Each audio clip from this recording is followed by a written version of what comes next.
এবার মুখ্যমন্ত্রীকে চ্যালেঞ্জ ছুড়ে দিলেন দুর্গাপুরের এক বাসিন্দা। সোশ্যাল মিডিয়ায় তিনি মন্তব্য করেছেন যে আপনি চাকরি দেননি, যে একেবারে ভয় দেখাবেন চাকরি কেড়ে নেবেন বলে। আমরা নিরপেক্ষভাবেই কাজ করছি এবং একাধিক মন্তব্য করেছেন তিনি, আর তা ঘিরেই এখন রাজনীতি সরগরম।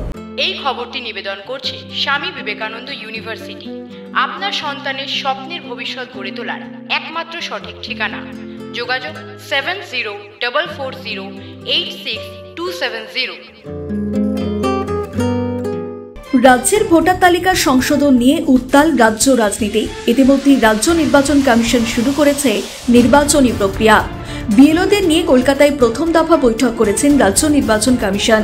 এরপরই রাজ্যের মুখ্যমন্ত্রী মমতা বন্দ্যোপাধ্যায় বীরভূমের প্রশাসনিক সভা থেকে বিএলওদের উদ্দেশ্যে বলেন, আপনারা নির্বাচনের নোটিফিকেশন হলেই নির্বাচন কমিশনের কর্মচারী, তার আগে বা পরে আপনারা কিন্তু রাজ্য সরকারের অধীনস্থ কর্মচারী।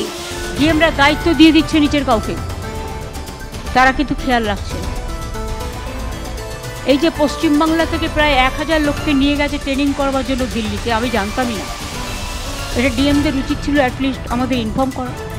আমাকে না করুক, সিএসকে ইনফর্ম করো। আপনারা বিএলও যেসব লিস্ট করেছেন, বিএলওদের কাছে আমার অনুরোধ থাকবে ভোটার লিস্ট থেকে কারো নাম যেন বাদ না যায় সেটা দেখার। মনে রাখবেন, ইলেকশন কমিশন তার নোটিফিকেশন যখন হবে ডেট অফ ইলেকশন, তখন থেকে এটা ইলেকশন কমিশনের আন্ডারে যায়। তার আগে স্টেট গভর্নমেন্ট, আবার ইলেকশনের পরেও স্টেট গভর্নমেন্ট। সুতরাং এটা মনে রাখবেন, আপনারা চাকরি করেন স্টেট গভর্নমেন্টে, কোনো মানুষকে অযথা হ্যারাস করবেন না। এরপরে রাজ্যের বিরোধী দলগুলি মুখ্যমন্ত্রীর এই মন্তব্যের কড়া সমালোচনা করেন।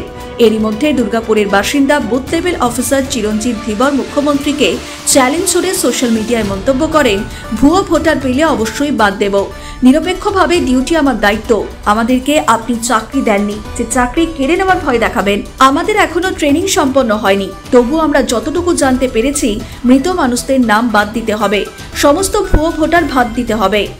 বুথ লেভেল অফিসার চিরঞ্জিত ধীবর বলেন, আমাদের এখনো ট্রেনিং সম্পন্ন হয়নি, তবু আমরা যতটুকু জানতে পেরেছি মৃত মানুষদের নাম বাদ দিতে হবে, সমস্ত ভুয়ো ভোটার বাদ দিতে হবে।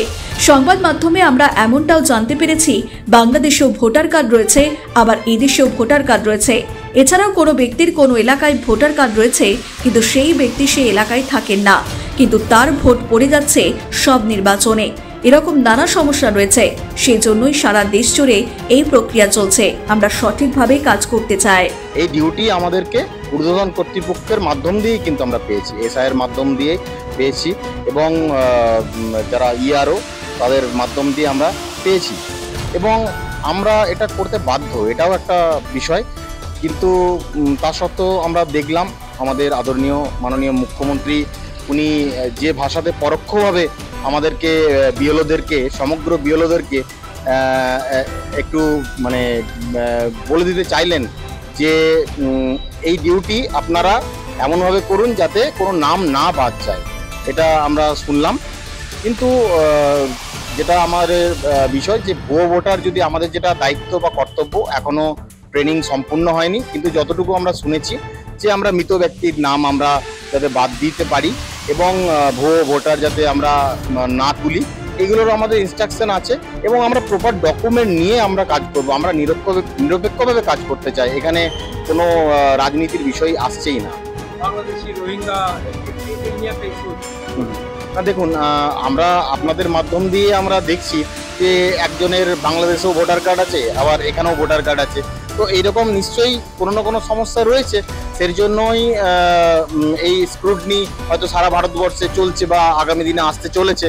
তো আমরা দেখুন, আমরা বিভিন্ন মানে চ্যানেলের মাধ্যমে, বিশেষ করে আপনাদের চ্যানেলের মাধ্যমে আমরা দেখতে পাচ্ছি যে একজনের নাম বিহারেও রয়েছে, এখানেও রয়েছে, এরকমও যেরকম কেস আমরা দেখতে পাচ্ছি, আবার এরকমও রয়েছে যে বাংলাদেশেও রয়েছে, এখানেও রয়েছে। এবং অনেক ক্ষেত্রে দেখা যাচ্ছে যে ব্যক্তির ভোটার কার্ড, সেই ব্যক্তি ওখানে উপস্থিত নেই বা ওই এলাকাতেই থাকেন না, অথচ বছরের পর বছর কিন্তু ওনার নামে ভোট পড়ে যাচ্ছে। এরকমও আমরা অভিজ্ঞতার সম্মুখীন হয়েছি, আমরা ডিউটিও করেছি এর আগে, সেটাও আমরা সম্মুখীন হয়েছি। ব্যুরো রিপোর্ট, নিউজ বর্তমান।